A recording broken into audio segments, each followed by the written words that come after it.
Introduction, Mr. Kennedy. To start off with, it's good to be back, and the second thing to say is that I think I've written the character backwards up there or upside down or something, and I can assure you that after an extra sort of 10 years of Chinese study or something, that I don't make the same mistake.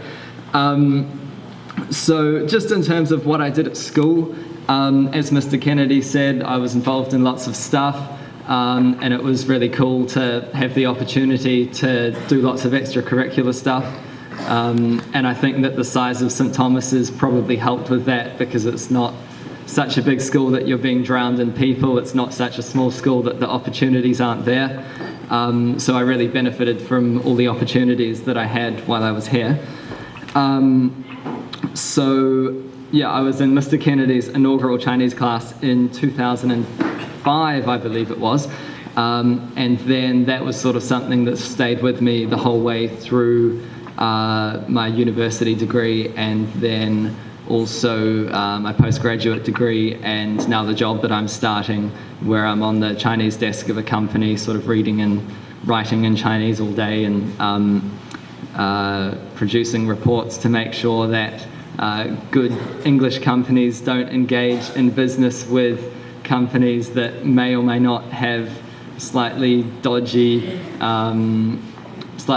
legal records and involved in kind of political risk and stuff. So it's been quite cool to sort of start off doing something here and then to end up sort of down the same track, but all on the same journey about 10 years later in the UK.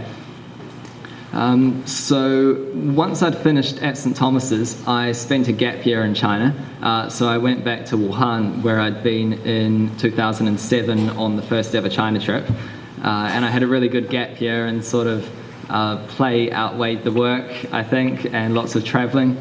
But it was just great to sort of see the world as such, and I'd really encourage people, if you're not quite sure what you're going to do once you finish school, to go travel somewhere, do something different if you can, and then, I don't know, things just sort of fall into place after that a bit. And then while I was at Canterbury, I did the odd trip back to China just to kind of keep up my Chinese, and mainly back to Wuhan actually again, because as I'm sure you guys all know, China's economy is developing really rapidly, and it was quite cool to go back to exactly the same place, but to have almost an entirely different city meet you every time, because a place where someone had been kind of sitting there with their chickens on the side of the road then becomes a working site the next time you're there, with a big kind of 5-story deep parking lot being dug out, and then the next time you're there again afterwards, it's become some 30-story building with a, you know, fancy glossy front, and the guy with his chickens has kind of been moved on or whatever. So yeah, that's been a sort of fantastic experience over the years. And then once I finished my bachelor's at Canterbury, I worked briefly for the Ministry of Foreign Affairs, doing humanitarian aid coordination, which was quite cool. And doing that, it was quite interesting to see a lot of the social justice messages that you get your whole way through St. Thomas's kind of present themselves again, in terms of sort of helping people when everything's stacked against them and all their chips are down as such. And sort of the two highlights, although they're also obviously lowlights depending on whether you're excited at being involved or sad that your house is gone, was the cyclone in Vanuatu in 2015 at the beginning of the year, and then the Nepal earthquake, which by all accounts is still pretty bad for the people there.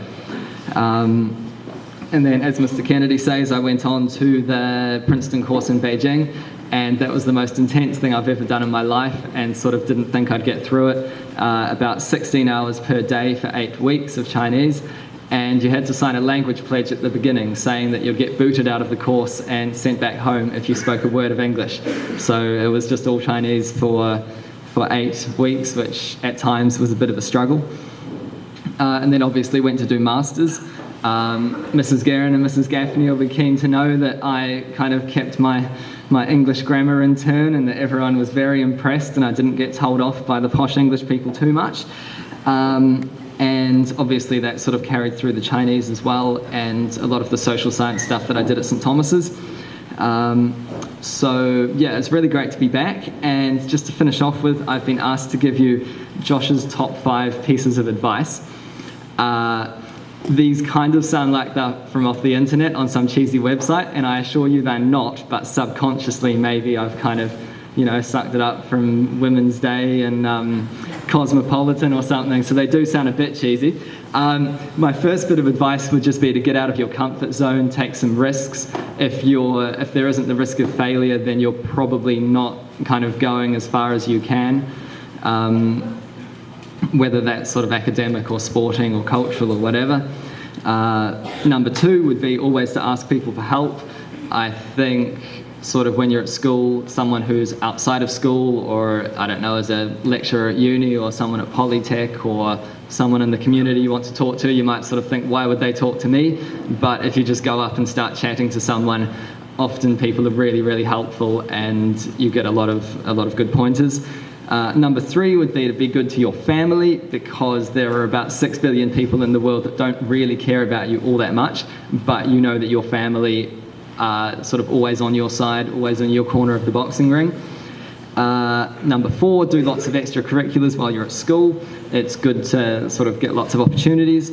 And number 5 is that school is cool, but there is more to life than school, and that school is there to prepare you for life. So just kind of keep that in mind. Don't peak when you're 18, peak when you're 65 and you're just finishing off.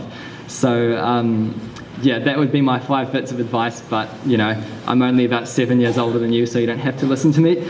And yeah, it's really good to be back, and thanks for your time. Cheers.